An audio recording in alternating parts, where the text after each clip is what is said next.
Hello, BookTube. Welcome back to my 2024 library tour. In this episode, the end of history. Over the last 3 weeks, I have taken you on a tour of my history collection, and this is the final shelf. There is only one more part of my library that needs to be toured, and I will make an announcement about that shortly. But first, let's get on to the books on this final shelf of this bookcase. The first two books are by Yang Jixing. He is a Chinese independent scholar who's written at least two books on the 20th century. The first of them being Tombstone, The Great Chinese Famine, 1958 to 1962. Translated by Stacy Mosher and Guo Jian. So this is the story of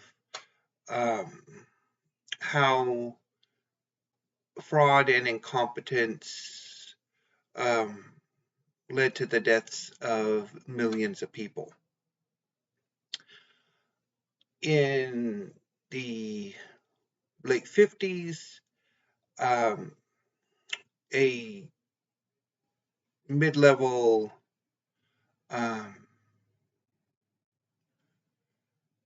official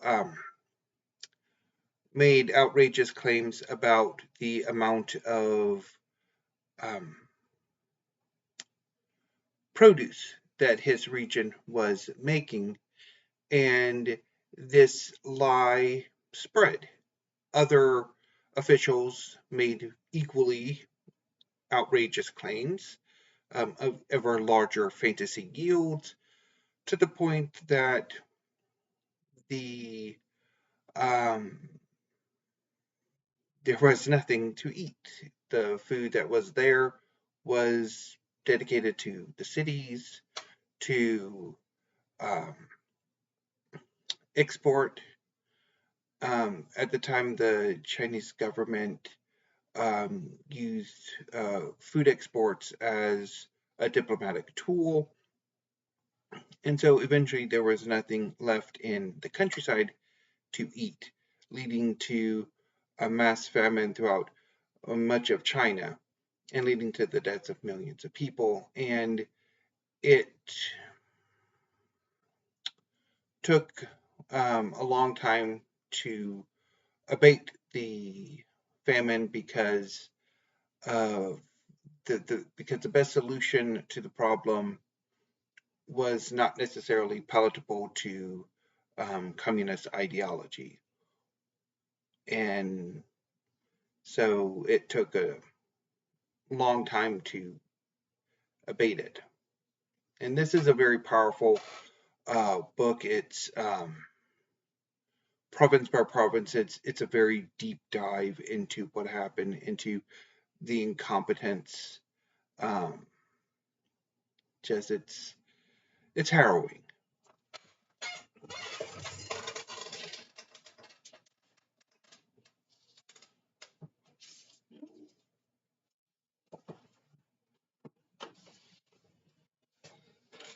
Next is The World Turned Upside Down, A History of the Chinese Cultural Revolution. And this one is translated again by Stacy Mosher and Guo Jian. So this book takes the same techniques as Tombstone and applies them to the Cultural Revolution, which was Mao's attempt to stay relevant by encouraging fanatical young to turn on their elders, onto the more moderate aspects of the party, and those outside the party, and then eventually, once they serve their purpose, to allow the older cadres that survived the purchase to turn on the young, resulting in the deaths of hundreds of thousands, if not millions of people. So Yang looks at the origins of the Cultural Revolution, of how it came about, and a province by province look at the effects of the Cultural Revolution. This is really powerful. It is harrowing and amazing.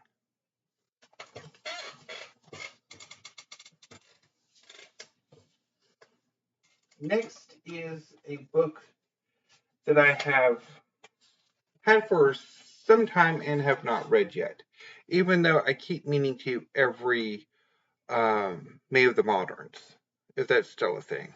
This is The Nile by Emil Ludwig, which,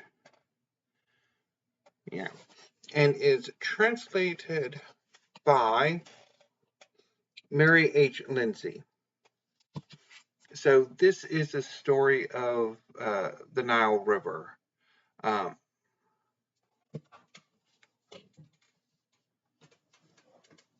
the next few books I've also not read, so I'll just do a quick description of them.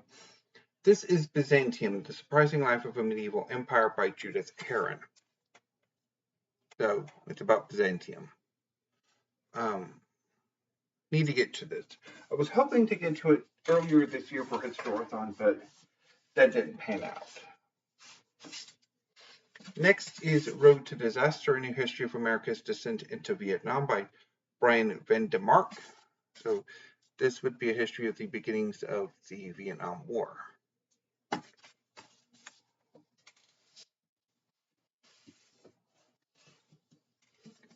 Beyond the Wall, A History of East Germany by Katja Hoyer. So this is the history of East Germany told from, I think, perhaps a more nostalgic take on it. I know there's been some controversy about the book, that German reactions to the books have been decidedly mixed, while Anglophone reactions have been, I think, a bit more positive from what I can tell. I've not gotten around to the book yet, although I really enjoyed Hoyer's history of the German Empire, even if it was too thin.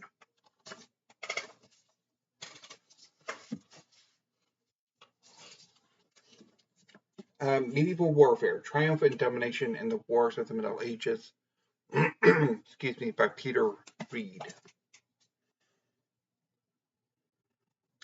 Picked this up from Friends at the Library book sale several years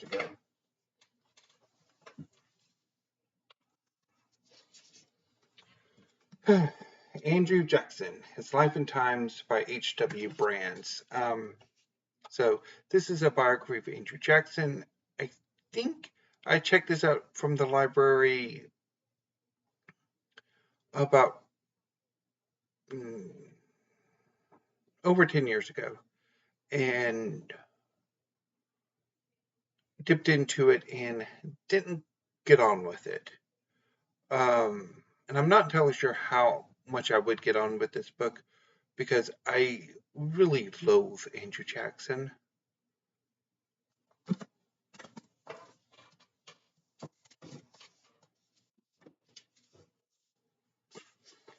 That's the Way It Is, A History of Television News in America by Charles L. Ponce de Leon.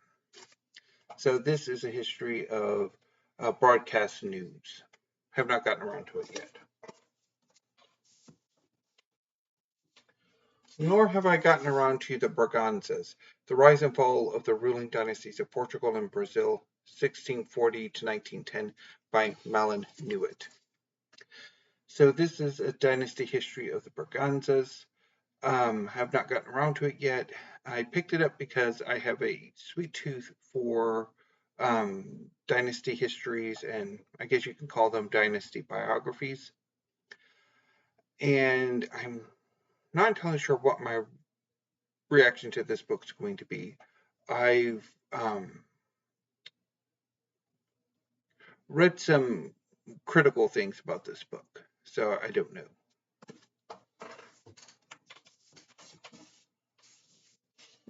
Next is The Crown in Crisis, Countdown to the Abdication by Alexander Larman. So this is the story of the brief reign of Edward VIII. Edward VIII was something of a Playboy prince who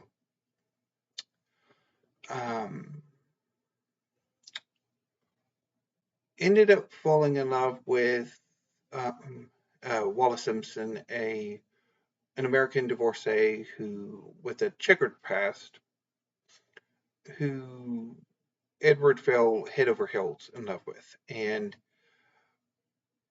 decided to choose marrying her over his throne. And this is the story of how that came about. How, while Edward had a popular touch, he didn't really get on well with the upper echelons of British politics or, excuse me, or religion. And so that's kind of the story of how, like, the push for abdication came from, like, the government, from the higher echelons of the Anglican Church. The Archbishop of Canterbury was very prominent in the effort to push him out, as well as within the sort of upper echelons of the, I'm not entirely sure what you can call them, but it'd be the upper echelons of, like, the servants, the direct servants for the royal family. Like, there was a concerted effort to push him out. And it also looks at Simpson herself and how she herself tried to end the relationship. And this is an interesting book.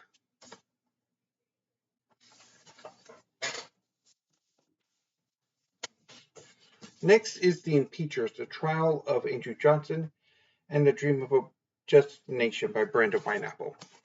So this is a history of the disastrous presidency of Andrew Johnson, who tried to direct Reconstruction in a way much more favorable to the South, to the former Confederacy.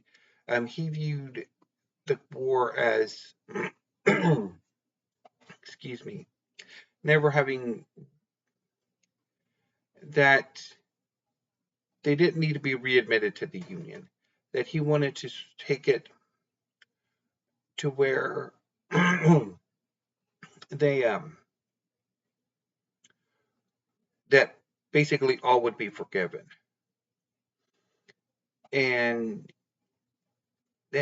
also that while the former slaves would be freed, that their sort of lives would be, they would have their freedom, but it would be as close to being re-enslaved as he could get.